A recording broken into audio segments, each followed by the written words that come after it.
So thank you, Uroš, for the introduction. So my name is Andrej Olenšek. I come from the University Rehabilitation Institute in Ljubljana. And my talk will be split into two parts. The first part will be more theoretical. I will be giving the insight into the human biomechanics. And the next part will be, in the next part, we will be concentrating on the actual examples where the biomechanics of human gait was applied in the selected clinical cases. So this first talk, we will cover the biomechanics of human movement. We will explain what biomechanics is. We will give a short history about how biomechanics was developed through time. We will explain about the human gait, what the main mechanisms of human gait are. Gradually, we will develop from a very simple to a more complex biomechanical model of bipedal walking. We will present which data we are interested in when we assess human gait, and we will talk about how these data are being measured. We will see at the data what they look like when the normal, so the healthy subject walked, and how these data are then applied in the clinical gait analysis. So the biomechanics of human movement is a science of movement of a human body. It connects the mechanics of a human body and the biological system. What we are interested in is how muscles, bones, tendons, ligaments work together to actually generate the movement of the human body and its segments. And it also extends to other fields such as blood circulations, but these are other topics. We won't be covering these in this talk. So the element of biomechanics are, we are studying dynamics, kinematics, kinetics, and the statics. Dynamics, we are interested in systems that are in motion, while we at the same time consider acceleration and deceleration of movement. Kinematics, we are interested in the effects of forces that they have on a system, and we are particularly interested in the motion patterns, in the linear and angular motion, the displacement of joints and body segments, velocities and accelerations. Then there is kinetics. We mean this we are concentrating on is what causes the motion, so the forces and the joint moments. And the statics, we consider systems that are in equilibrium, so they are not moving or they are moving with a constant velocity.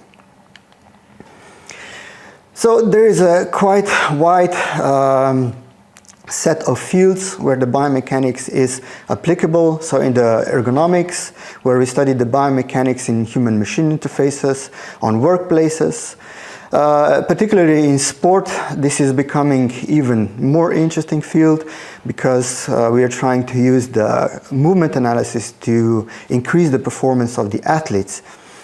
Then also in the entertainment industry to get quite realistic animated characters, for example. Also in the engineering, it is widely used in science, but what we will be mostly interested in is how it is used in the health sciences, so they determine the causes and the treatments of the disease or the injury, to plan the rehabilitation programs, to plan the intervention, and actually to develop the equipment necessary for the studying of human gait.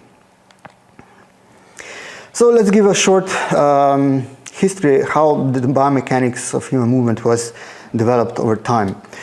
So the early beginnings, because there were no technologies available, the biomechanics actually was based on observations and intuitive studies, intuitive theories. They knew from the anatomy that there are muscles, the muscles contract and then they generate movements. And they were able to measure some movement data, such as the distance being traveled, the duration of movement. They were able to determine the points of support or the surfaces of support. They were able to measure the speed of movement. And The first really big breakthrough was when Isaac Newton introduced the mass inertia force, and this led to the development of dynamics. So Isaac Newton is most famous for establishing his laws of motions that allowed the development of the mathematical models that would then later describe the human movement. Another really important breakthrough occurred at the end of the 19th century when the modern cinematography was developed.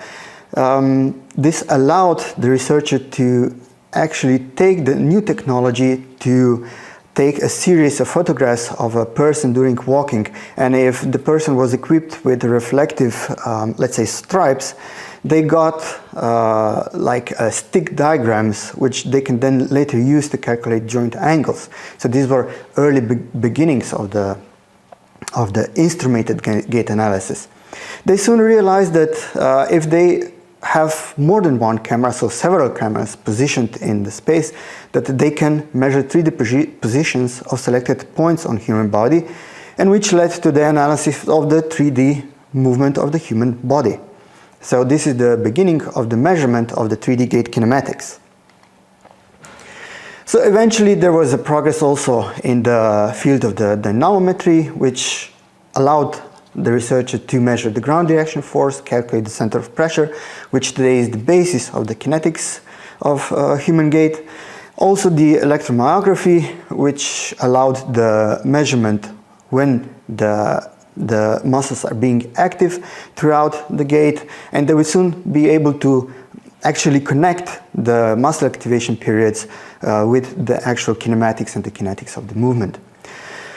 Nowadays, we can measure all three, so the kinematics, kinetics, and EMGs all together, and this was enabled by developing or combining the video and the computer, which eventually led towards the development of automatic movement analysis systems. So what is human gait? The primary goal of movement is performing activity. So we are getting up, sitting down, we are reaching for an object, we manipulate that particular object.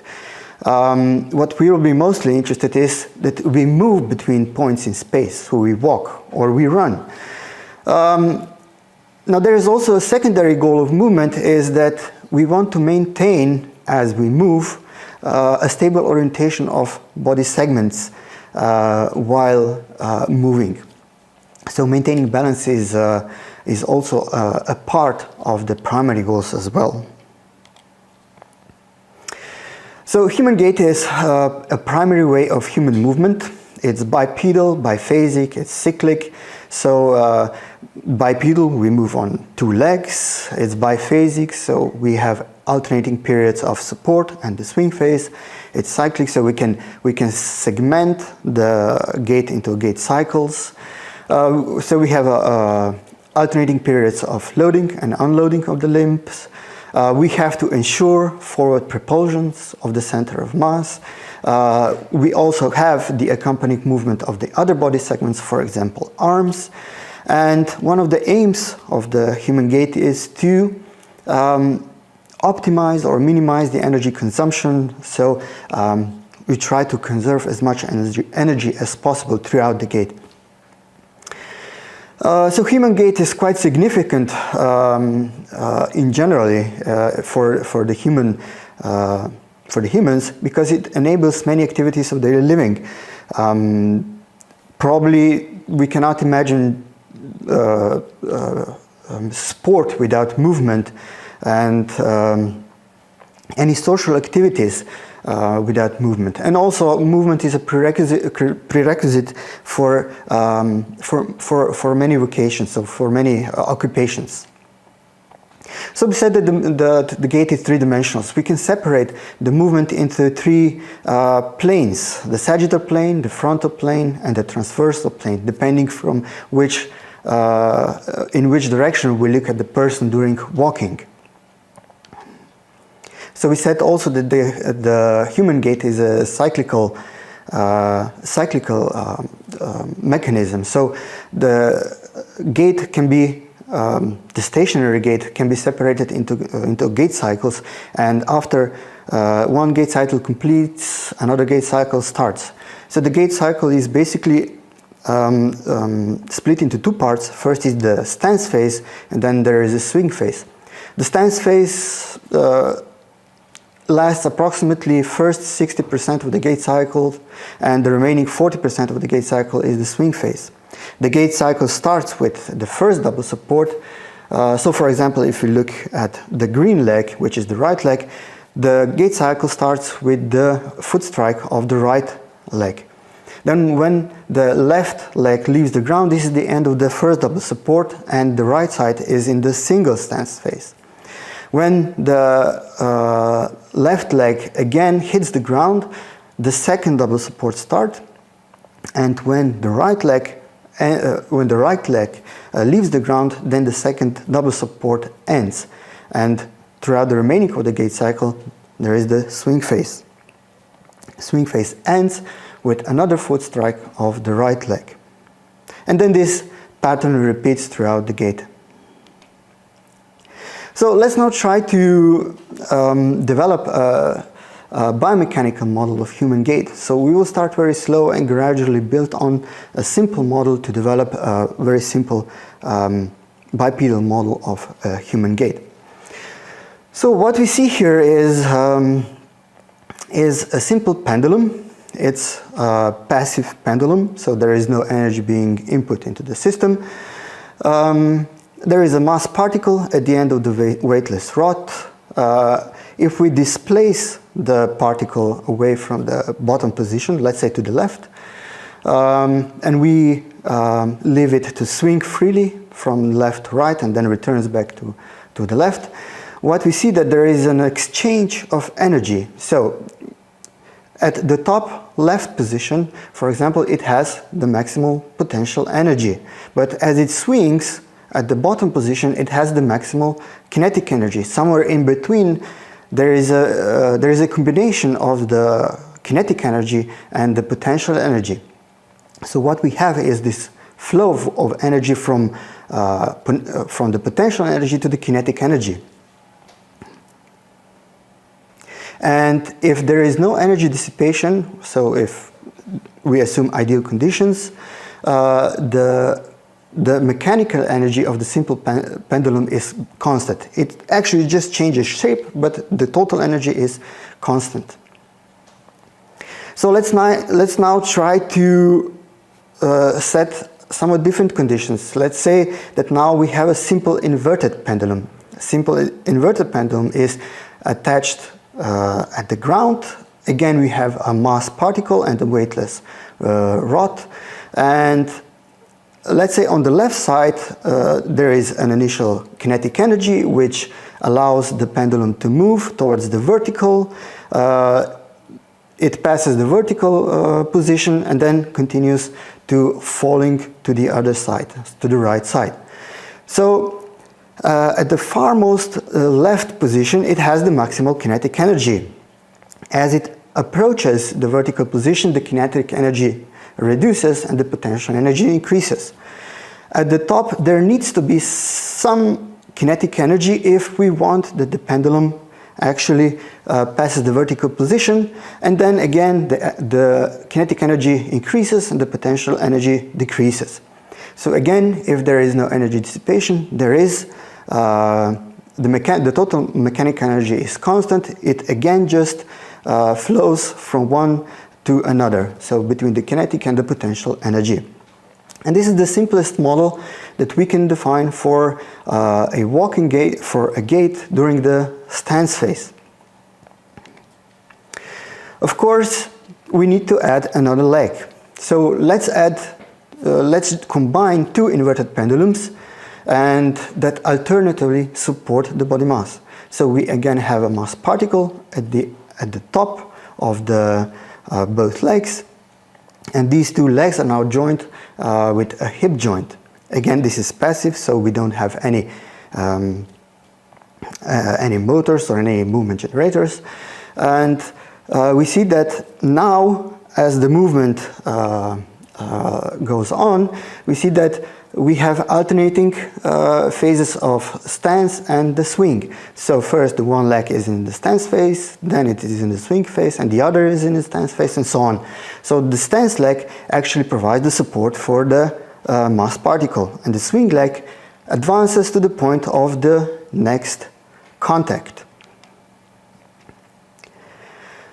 But of course, there is this transition between the swing phase and the stance phase. This is what we call a weight transfer, or the loading response. Again, we consider a passive model. This is the passive model, and the event is called the initial contact when the swinging leg hits the ground. And this is where the weight is being shifted towards the new stance leg. Let's assume that the transition is very short, almost instantaneous. So we have a short impulse of the ground reaction force that acts along the leg towards the mass particle. This short impulse changes actually the velocity of the mass particle. So we see that before the impact there was the velocity pointing downwards and in the forward direction, but due to the force impulse, we see that the velocity has changed after the impact. So after the impact, the velocity is directed towards, so perpendicular to the new stance leg, but it has lower amplitude than before the impact. So what we notice is that there is a change in the kinetic energy. So there is a loss of the kinetic energy during the transition, during the impact.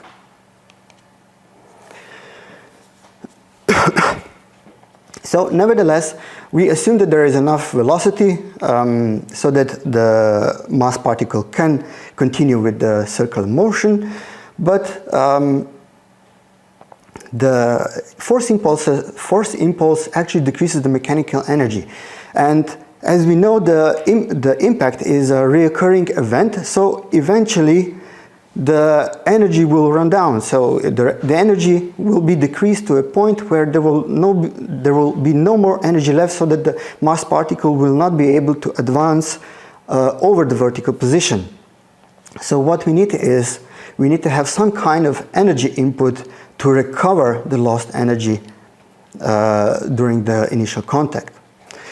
So that is why we need to have a push-off somewhere where the energy is being inserted into the system. So this is during the push-off. So now we have two force impulses. The first is the force impulse of the leading leg. The leading leg actually reduces the speed of the movement, and it actually reduces the kinetic energy. Now we have also the force impulse of the trailing leg. So what happens is that the trailing leg must now balance the energy that is being dissipated on the leading leg. So the effect is that now the push-off now corrects, it actually increases the amplitude of the gate velocity so that it is approximately the same as before the contact, so that the mass particle can now continue with the circular motion, let's say indefinitely, if there are no other circumstances there. So we have a smaller energy dissipation that is then replaced by the energy inserted into the system during the push-off. Of course, this transition does not happen instantaneously. So, so transition between the swing and the support phase is not instantaneous. It has a certain period of time. And it requires the simultaneous extension and the retraction of the two legs. So during the loading of the link, we have the retraction of the leg when the leading leg accepts the weight of the mass particle. The trailing leg actually has to put some energy into the movement, where the loading leg actually dissipates the energy. And so this is why we have this power generation in the trailing leg and the power dissipation in the leading leg. So the mechanical energy actually changes over a certain period of time, which we call is the double support. So let's now continue with the more complex human-like biomechanical model of bipedal walking. So how do we achieve that the legs extend and retract, or extend and shorten? Well, we introduce body segments that move. So let's replace the head, arms and trunk with the head segment, and let's also introduce the leg segments, so the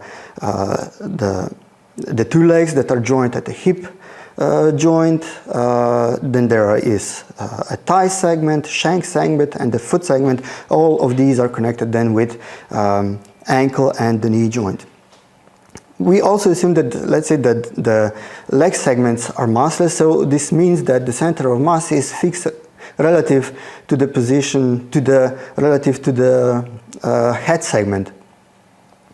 So now we have one situation that occurs is that we can also determine where the center of pressure is. So in the previous cases there was a point contact with the ground, and of course this is where also the ground reaction force acted on the body. Whereas here now we introduce the center of pressure, which is the point where the ground reaction force acts on the leg. And as we will see later, it actually shifts while we move through the stance phase. So ground reaction force acts in the line of the virtual leg, which is, it's pointing from the center of pressure towards the center of mass. And this is quite considerable resemblance to the inverted pendulum model. Now we have two external forces that act on the human body here. So this is the gravity and the ground reaction force. But we also have an internal forces which are generated by the muscles. The muscles generate forces that are then seen in a joint as net joint torques. So there is a relationship between the external and internal forces. So the external forces, for example, the ground reaction force, we said that it points toward the center of mass, and depending on how it crosses the joints, for example, the ankle joint, the hip joint, and the knee joint, it actually has some effect on the movement. For example, in the hip joint, because it passes the hip joint on the anterior side, it wants to flex the hip joint. So if we want to counteract the effect of the ground reaction force, we need to have an opposite joint moment that would counteract this effect. So hip extensors needs to be generating a hip extensor moment. For example, we see that in the knee joint, the ground reaction force passes the knee joint very close to the joint rotation axis, so it doesn't really need to be a knee extensor moment there, quite large. So to see the effect of the muscle activation and the joint moments that they produce has to nearly balance the moments due to the ground reaction force. So we now distinguish between the concentric activation and the eccentric activation. Concentric activation is when the muscle activation is present while it shortens, whereas the eccentric muscle activation is where the muscle actually lengthens while it is being activated. Okay, so let's go through the stance phase. So what happens? So this will be this first diagram here. This first diagram here is the point of the initial contact, so when the swing leg touches the ground. And what happens here is that this is where the weight weight transfer is being initiated onto the new stance leg. What it is needed is the eccentric activation of the major muscle groups so that the energy can be absorbed during the weight transfer.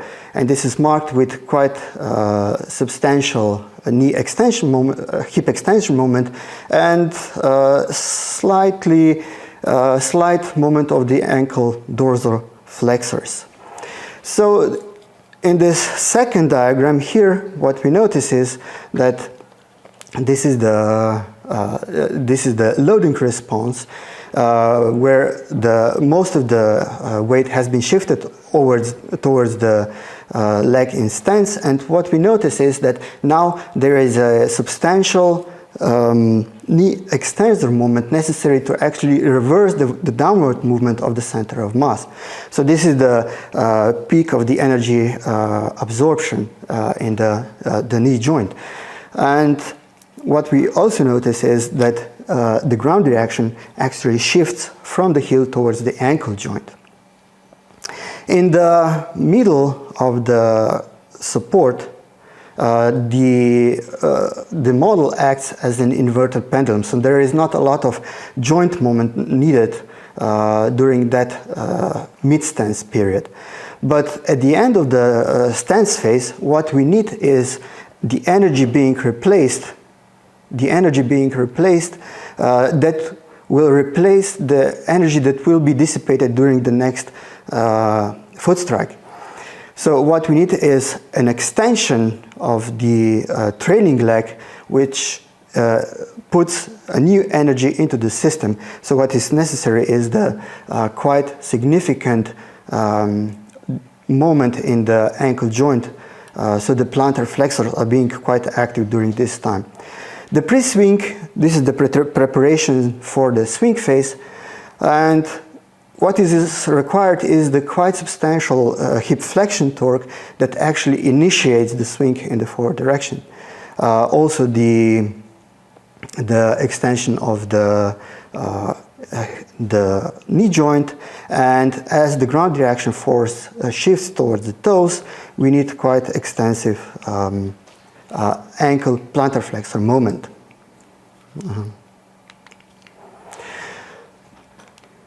Okay, so now we have a simple model of bipedal walking in the double support. So we said that in the double support, this is the phase when the weight is being shifted from the trailing leg towards the new stance leg. So the power is being generated in the same direction, what it is required, the same direction of net joint torques and angular velocity, and this is called the power generation. Then on the leading leg there is a power absorption, where the power absorption means that there is an opposite direction of the net joint torques and the angular velocity. So the leading leg shortens, whereas the trailing leg extends and it generates the power. And as we see on the right, this is a smooth transition. It is no longer instantaneous. It has a continuous curve of movement of the center of mass. So let's continue with the swing phase. The first part of the swing is called the initial swing. So during the swing phase, the swing leg actually has the only aim is to continue towards the point of the new contact. So the swing is initiated by a substantial hip flexor moment that propels the leg forward.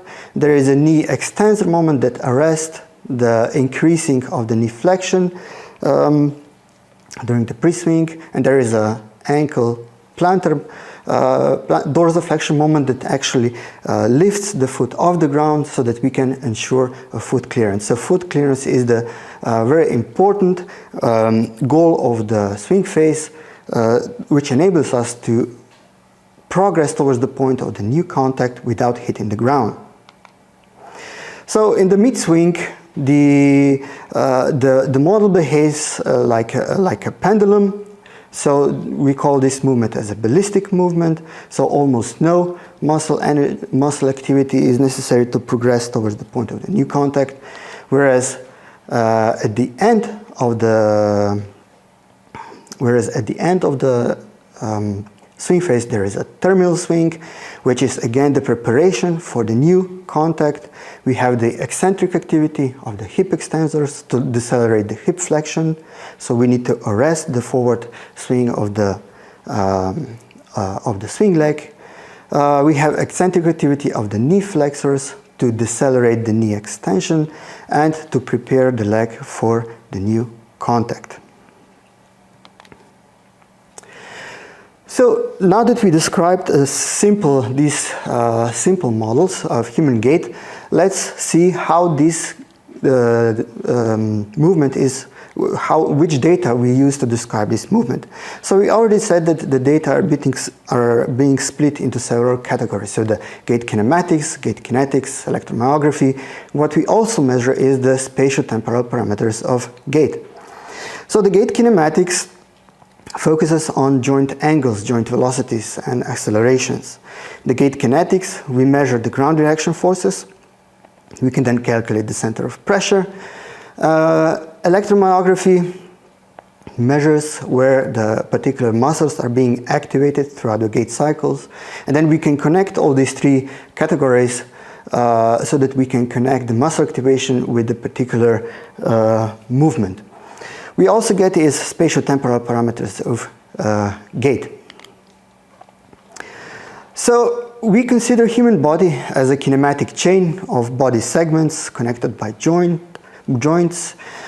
Human body has many degrees of freedom. It's redundant, meaning that we can position, let's say, the tip of the finger in one position while moving the other joints.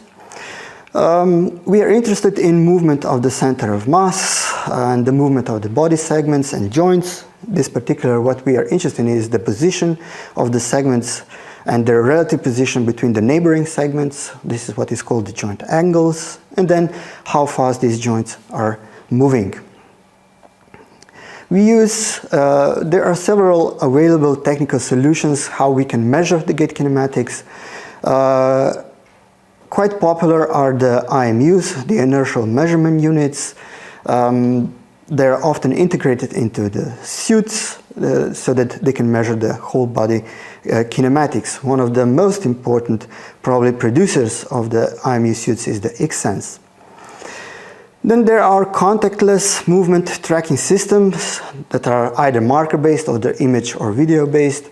So the marker-based is like a Vicon system or the OptiTrack systems. We will talk about this in a short.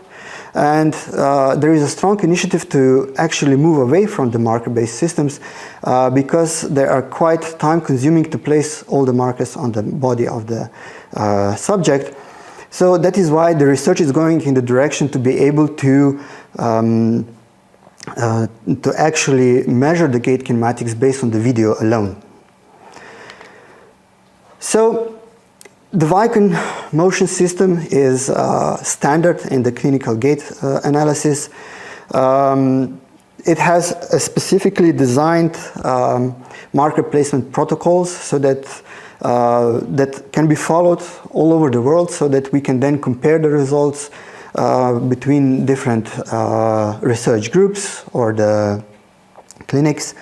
And these marker placement protocols are standardized, so we know where the markers are being placed. These are usually some points that are usually not being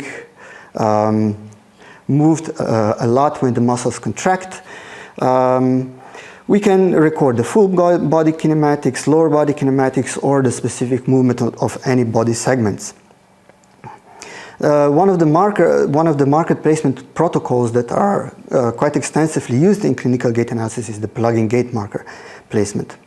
So we have these markers and the cameras. The cameras emit infrared light that are then reflected from the markers, and if you have more than one camera placed in the gait lab, then you can measure the 3D position of this particular marker. And there are standard protocols how the joint angles are being calculated based on these marker positions.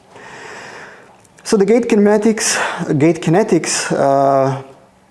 concentrates on the measurement of the ground direction forces that are exerted on the foot when the human is in contact with the ground.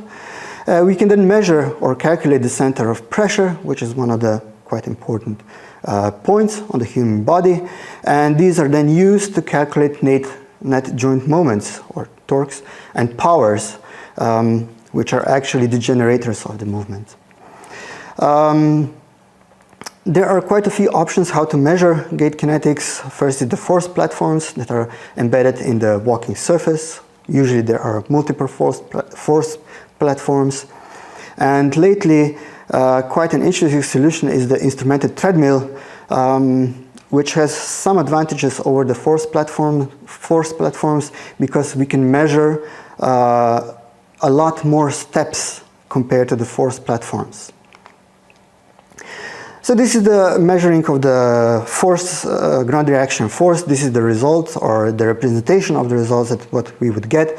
Here on the right you see the vertical ground reaction force, and on the left, I will try to run it again, and on the left is the animation of the ground reaction force with respect to the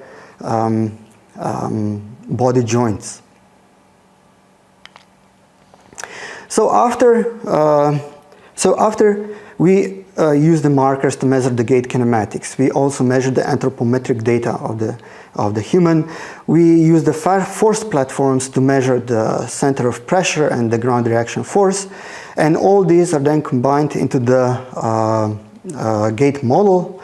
We use the inverse dynamic gait model to calculate the net joint moments, and this is the joint. This is then the kinetics of human gait. Electromyography, we are interested in the activation patterns of major muscle groups that are involved during gait, and what we want to establish is the relationship between the muscle activity and the movement of the body segments. So we usually measure raw signals that are then filtered and analyzed even further, usually rectified, and then again filtered to get the EMG envelope. And here on the right you see the placement of the electrodes, these white patches. Let's see once again. On the plantar flexor muscles, so the soleus gastrocnemius, the hamstring muscles, and what we usually measure is also the dorsal flexors, tibialis anterior, and the quadriceps. So the patches here are actually placed over the tibialis anterior. So we also measure the spatio-temporal parameters of a gait. These are the cadence, so how many steps one completes in 1 minute, the walking speed, the duration of the single support, duration of the double support, the stride length, stride time, step length and step time, the step width, when the foot leaves the ground, when the opposite foot strikes, the opposite foot strike, and so on. So this is where the picture on the right shows the definition of the step and the stride. The stride is the duration between two consecutive foot strikes of the same leg, whereas the step is the duration between the foot strikes of the left and the right leg.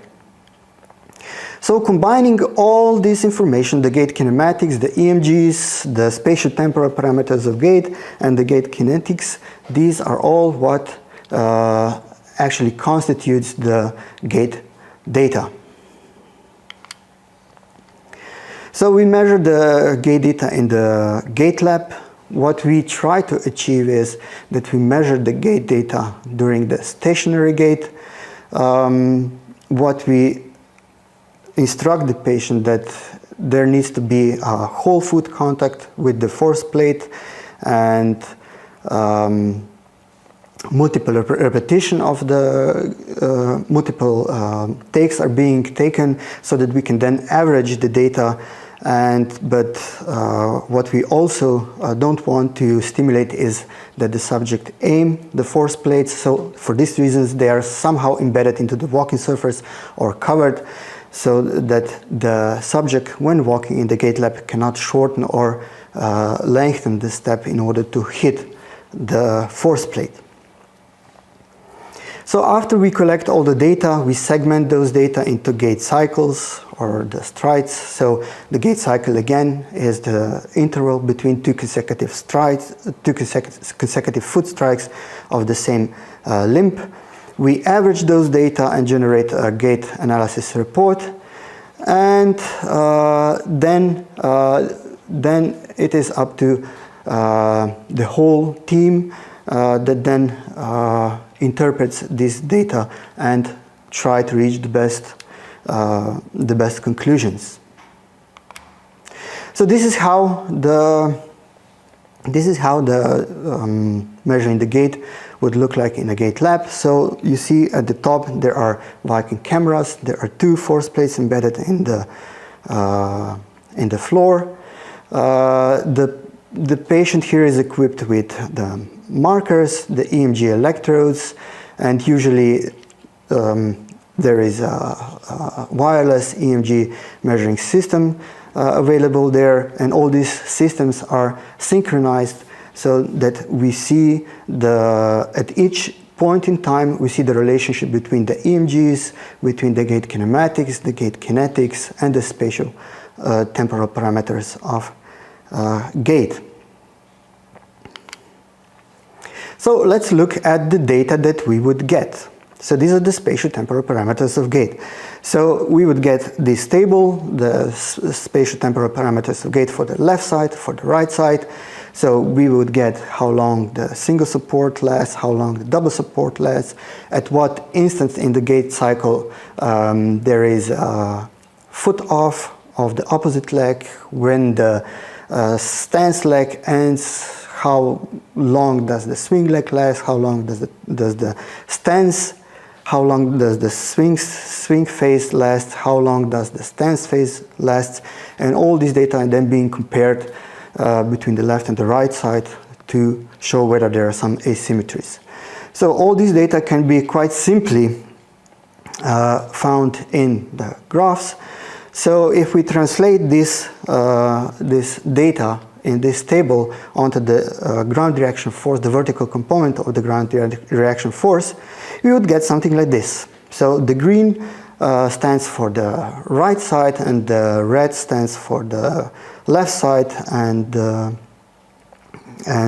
what we notice here that the gait cycle starts with the double support, so when both legs are in contact with the ground. And we see that both legs, the duration of double support is quite similar for the left and the right side, the first double support. Then there is the single support, which is the majority of the stance phase, and the stance phase ends with the second double support. And again we see that the foot strike of the opposite leg occurs approximately at the same time for both legs, but the right leg leaves the ground somewhat later than the left side, so that the swing phase on the right side is a bit shorter. But this is a very small difference between the left and the right side. So these are the graphs, what the normal ground reaction force would look like. And if you remember the inverted pendulum model, we have the first part of the gait cycle is characterized with horizontal component of the ground reaction force being actually facing in the direction that is opposite towards the direction of walking. So it is actually braking the movement. Whereas in the second part of the gait cycle, what we see is that this is where the horizontal component of the ground reaction force faces in the direction of walking, and this is what propels the movement in the forward direction. So the first negative part of the force is associated with the power absorption during the weight transfer, and the second peak during the terminal stance phase is associated with the power generation, so the forward propulsion of the human body. So what we also can see in the vertical ground direction force, there are two quite explicit peaks of the vertical ground direction force. So the first peak in the first 20% of the gait cycle is associated with the loading of the limb. So during this period we have to accept the weight of the body and try to reverse the knee flexion as the weight shifts towards the new stance phase. In the middle of the stance phase, we said that the human body acts as an inverted pendulum, so we have a ballistic movement, so that is why there is no particular high, very explicit peak on the upper side. But at the end of the gait cycle, we again see there is a quite explicit peak, and this peak is associated with the push-off, so the generation of the power.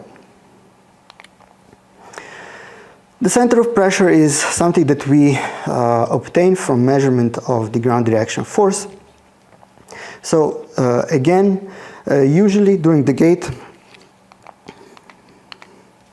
the center of pressure actually starts at the heel, and as the human body rotates about the ankle joint, it shifts towards the ankle joint, then progresses towards the midfoot, and at the end of the stance phase it is located near the toes.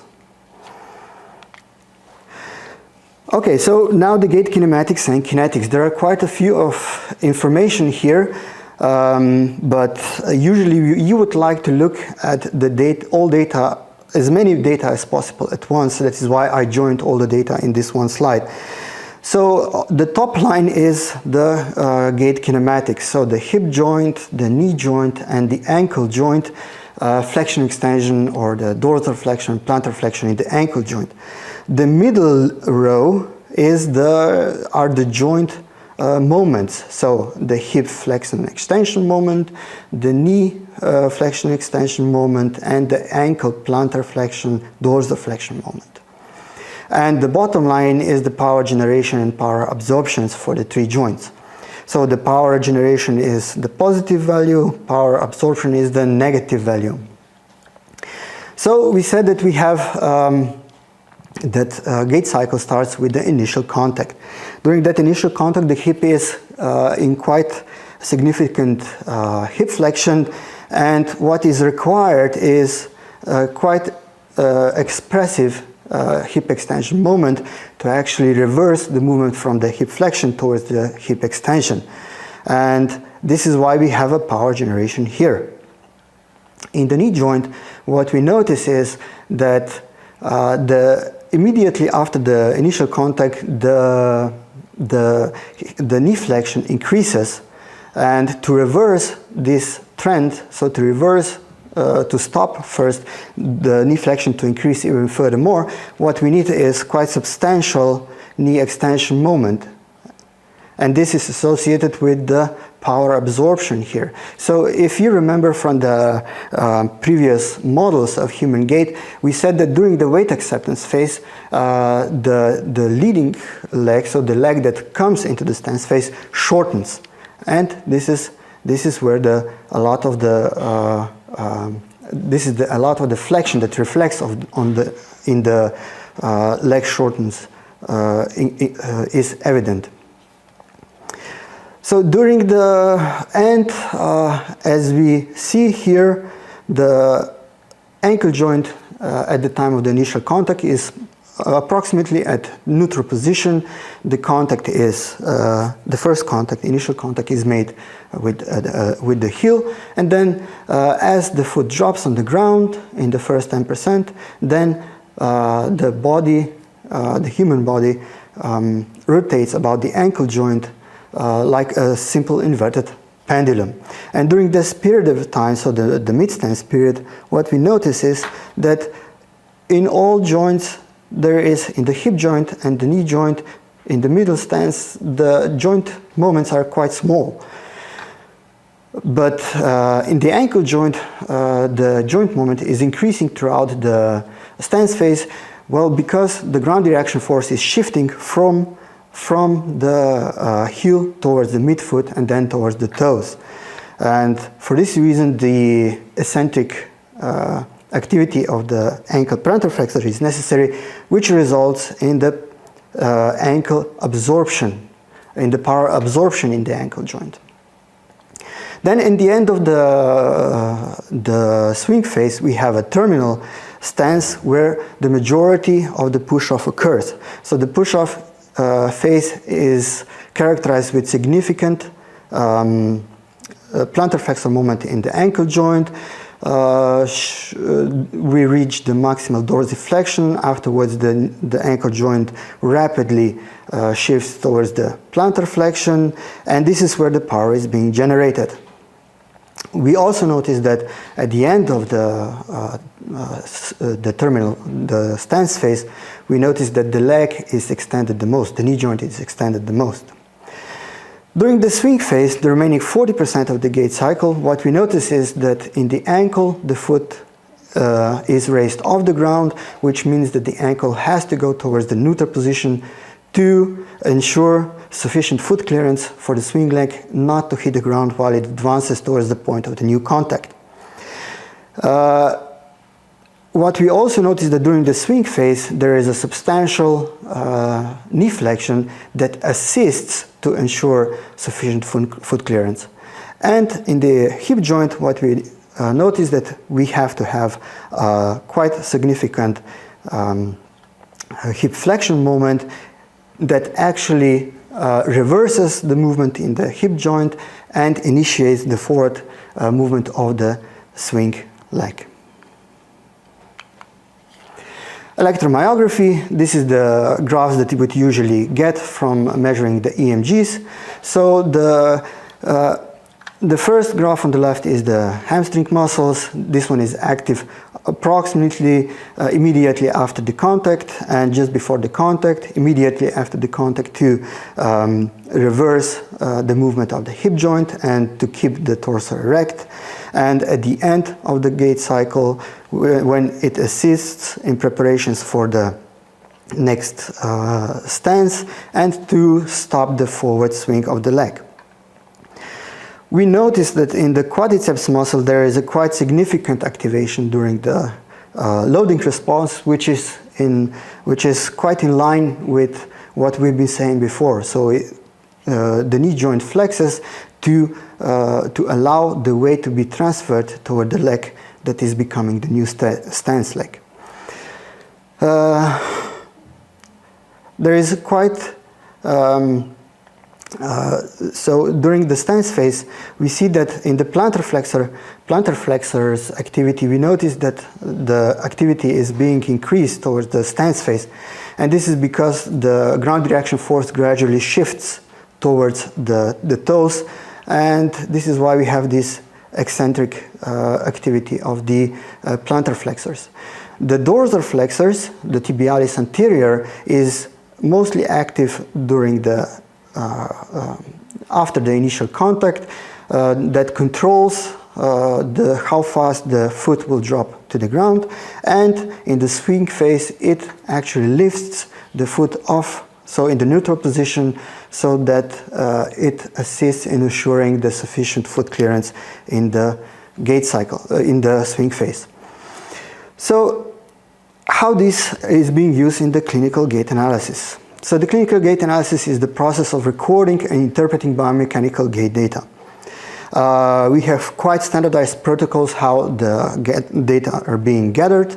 So we use a standardized equipment, the optoelectronic tracking systems, multi-component force plates, the EMGs, the videos. The special measurement protocols have been developed, how data is being collected, which data are important, and at the end the gait analysis report is being generated that is then used by the team to analyze and interpret this data. So to interpret this data, this is quite a challenging task because gait deviations from normal gait are quite specific for the specific pathology, and the relationship between the intervention and the outcome of intervention is well understood only for a few conditions, partly because there is this high variability in the subjects and compensatory mechanisms that the human developed in response to the primary conditions, and during this interpretation task we need to separate between the primary gait anomalies and the secondary compensatory gait anomalies. And this is quite case specific, and it requires a lot of knowledge. So we need to understand the pathology, we need to understand what rehabilitation options are then available, and what is the biomechanical theory behind all this data. And that is why the interpretation is often a teamwork. So we need the physicians, the physiotherapists, and also the engineers to interpret this data and to decide on the most appropriate intervention. So when the clinical gait analysis is being used, some say that it's also being used to set a diagnosis. This is debatable in the community whether this is true or not, but it is mostly used when assessing the extent and the nature of the disease or the injury, and to monitor the outcome of the intervention, and also for planning the potential intervention and prediction of the outcome of this particular intervention. It has a growing demand in the community, and it has shown evidence for its clinical use in patients with cerebral palsy, stroke patient, traumatic brain injury, and a lower limb amputation. And for this reason it also extends to the other fields, so to the orthopedics, neurology, physical medicine, and rehabilitation. So with this I would like to conclude this first part of the gait analysis. Thank you so much, Andrej. Really interesting talk, really interesting introduction. We received like a couple of questions, but since we don't have like that much time, perhaps we will continue then with the hands-on session. Can you basically explain a bit more the graphics you were showing? It was the normalization, basically from 0 to 100% usually. Of the gait cycle, and how this normalization is being done, if it's always used, and also like if you have then the gray areas on the graphics represent the normative data. Yeah. So is this like related to age, gender, or it's standard for like all the ages? Okay, so let's set an example here, for example. Okay, so we usually want to have the gait being separated into gait cycles. So the gait cycle, meaning that the 0% is the foot strike, let's say for the right leg. So if we're looking at the green curve for the right leg, and the 100% is the next foot strike. So of course, from this percentage alone, we cannot tell how long this gait cycle lasts. That's why we have a spatio-temporal parameters of gait. So we can then see how, so what's the duration of the single support, double support, first double support, the second double support, and the swing phase. So this is what we always do, because we want to compare, because specific gait mechanisms occur within certain portion of the gait. That is not really much that related to time, but it's more related to which phase of the gait. So, and the phase of the gait is mostly associated to, let's say, in the first third of the gait, the first half of the gait, the first gait support, and you don't really, unless you're particularly interested in, you don't really refer to as a time when this occurs in the gait. But of course, in the research, this really depends on the research question, if this is the research. In the clinical practice, usually what we do is segment the gait data according to gait cycles, and then we analyze these. Because this is also the easy to compare in which part of the gait cycle which events occur. If you have the time, you don't really know, you know the left and the right, but Exactly. So this is why we are also like continuing then with the EEG or gait-related EEG data that will be normalized to 0 to 100% of gait cycle. So then we can compare different conditions together, different modalities and so forth. All data are then segmented into gait cycles. The EMG, gait kinematics, ground reaction forces, all data are then so that we can then connect, for example, this first peak in the vertical ground reaction force to which peak in the EMG data. Yeah. If we had, we can also compare it in time, but then we would need to associate this with particular gait mechanisms in that gait cycle. And then the question we had from before about the normative data, is that like related to like every or each specific age, or you have it by categories, or how you do it in clinical practice? So if you compare, for instance, the pathological gait of like a kid or children in general versus elderly, it differs, of course. Yeah, there exist different sets of data. So these are not our data. Normative data are not our data because the normative data that are, for example, shown in this, for example, here. These are the data that has been gathered around the world, like thousands of people averaged, and then to see the representative sample, the representative data for a very large group of humans. Of course, the gait changes from the childhood towards the grown-ups. It changes in terms of the amplitude, but not so much in terms of the gait mechanisms, if we exclude the first, let's say, 1 or 2 years when we start learning walking. But there exists data for the grown-ups, for the children, so if necessary, you can find those data that you can compare to. Okay. Thank you so much.